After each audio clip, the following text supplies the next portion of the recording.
मैं धनेश्वर महतो। फिल्म आई है कश्मीर के ऊपर, कश्मीर फाइल। ब्राह्मणों के ऊपर बहुत अत्याचार, दुख होता है सुन के। प्रचार करने में कौन है?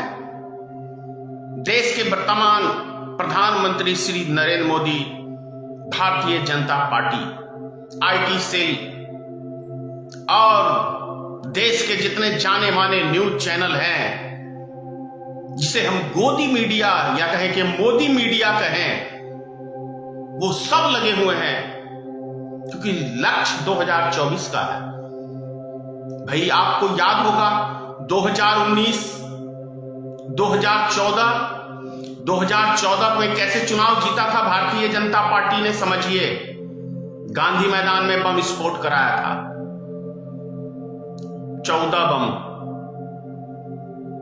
2019 में भारतीय जनता पार्टी ने कैसे चुनाव जीता? पुलवामा हमला कराया था, 44 जवान हमारे शहीद। 2022 के लिए अब क्या बच गया है? 2024 के लिए कुछ तो मसाला चाहिए। तो अब 2024 का जो मसाला निकल के आया है सामने, वो है कश्मीर पर ब्राह्मणों के ऊपर बहुत सारी अत्याचार, कई हत्याएं। लेकिन प्रश्न ये उठता है कि आखिर जब जम्मू कश्मीर के ऊपर ब्राह्मण परिवारों के ऊपर अत्याचार हो रहे थे, तो केंद्र में सरकार किसकी थी? यह सबसे बड़ा प्रश्न उठता है। सरकार थी बीपी सिंह की, उसको समर्थन दे रहे थे भारतीय जनता पार्टी के महान नेता अटल बिहारी वाजपेयी जी, लाल कृष्ण आडवाणी जी, मुरली मनोहर जोशी जी। और जब पलायन चालू हुआ जम्मू कश्मीर से, तो क्यों नहीं भारतीय जनता पार्टी ने बीपी सिंह सरकार से इस्तीफा लिया? नहीं लिया। क्यों नहीं लिया? अब सवाल यह उठता है कि 32 साल हो गए इस बात को। 32 साल में किसने कितनी सत्ता का सुख भोगा? गिनवाऊं आपको। बीपी सिंह के टाइम में 1.5 साल सरकार चली थी, कुछ ही समय। उसके बाद 6 साल वाजपेयी जी राज किए।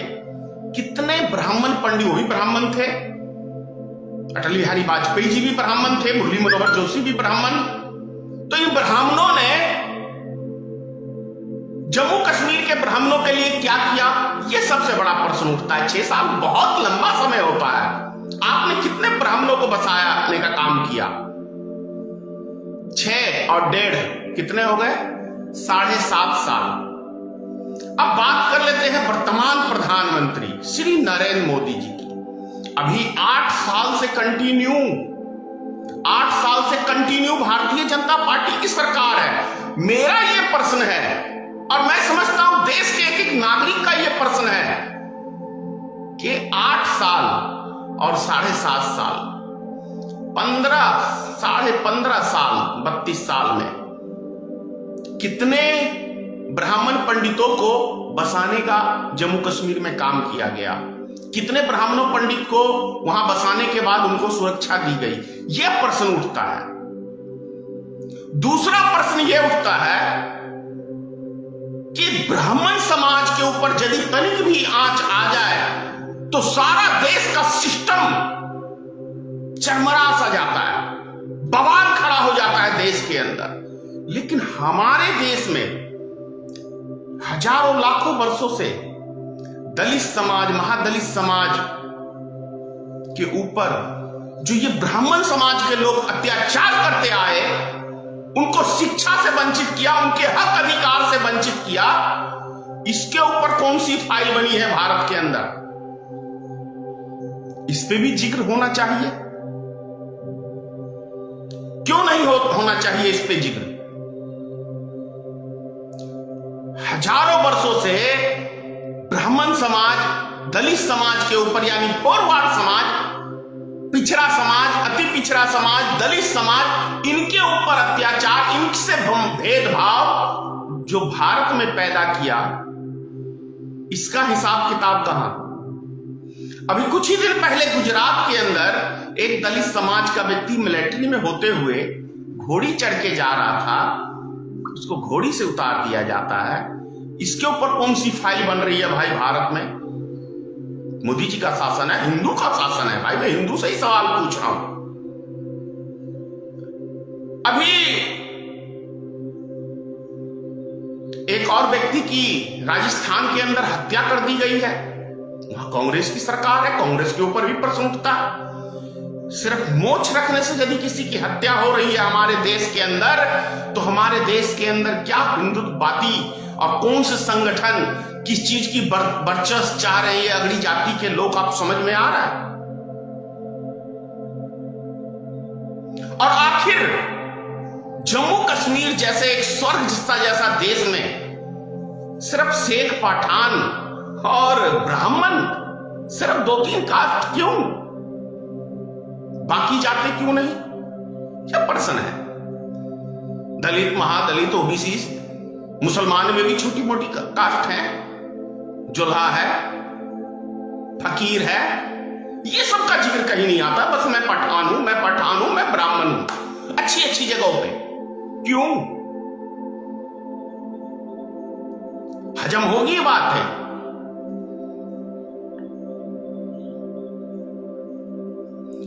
ये सोचने का विषय है। और क्यों जम्मू कश्मीर फिल्म को बनाया गया? आखिर गुजरात के ऊपर भी तो एक किताब के ऊपर अभी वर्तमान में अभी नरेंद्र मोदी जी ने बैन लगाया है कि गुजरात का 2002 का दंगा नहीं दिखा सकते, आप जनता को सच नहीं बता सकते, जो हम बता रहे हैं वही सिर्फ बताओ। उत्तर प्रदेश पे मैंने कहा था फिल्म बननी चाहिए, 2 बजे रात को फिर दलित लड़की के साथ रेप। अरे और तो और छोड़ो, मैं मधुबनी जिले से हूं, बिहार। अभी 10 दिन पहले बस स्टैंड के ऊपर एक दलित महिला के साथ सामूहिक बलात्कार हुआ है, बस स्टैंड के ऊपर। क्या है सिस्टम हमारे देश में? एक तरफ हम दुर्गा पूजा करते हैं, लक्ष्मी पूजा करते हैं, सरस्वती पूजा करते हैं, नारी दिवस मनाते हैं, दूसरी तरफ नारियों की सामूहिक बलात्कार होता है हमारे देश के अंदर। गजब का है ना भारत देश। दूसरी बात एक और, माननीय प्रधानमंत्री से संबंधित ईवीएम पूरा देश हल्ला करता है। वो हल्ला करने वाले में भारतीय जनता पार्टी के महान नेता लाल कृष्ण आडवाणी भी शामिल हैं ईवीएम का विरोध करने में। और यदि सत्ता में जब नहीं थे नरेंद्र मोदी, तो ईवीएम का विरोध करने में नरेंद्र मोदी भी हैं। इनका भाषण है कि दुनिया के पढ़े लिखे मुल्क भी अमेरिका जैसा, जापान जैसा, चीन जैसा, ये भाषण में कहा है, ऐसे देश, पढ़े लिखे देश ईवीएम से चुनाव नहीं कराते हैं। तो जब आपकी सत्ता आई है नरेंद्र मोदी जी, तो ये भारत को क्या कहना चाहते हैं कि भारत एक मूर्खों का देश है, इसलिए यहां ईवीएम फिट बैठता है, हम जितना मर्जी मान ले, चित भी आपकी, पट भी आपकी।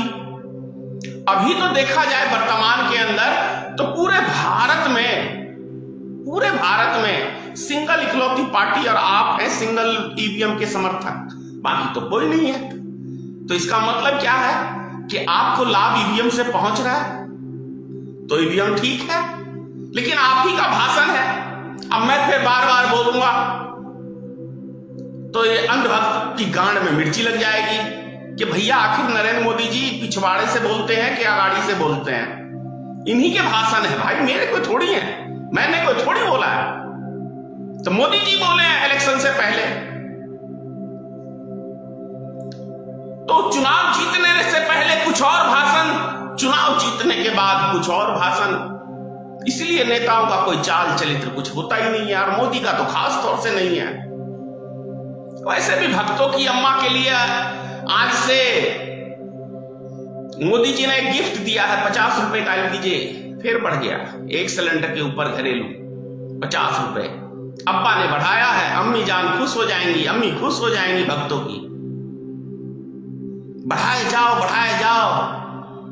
भक्त की अम्मा को खुश करे जाओ, क्योंकि अप्पा श्री है, पापा श्री। पापा जो करते हैं बहुत अच्छा करते हैं। जय हिंद।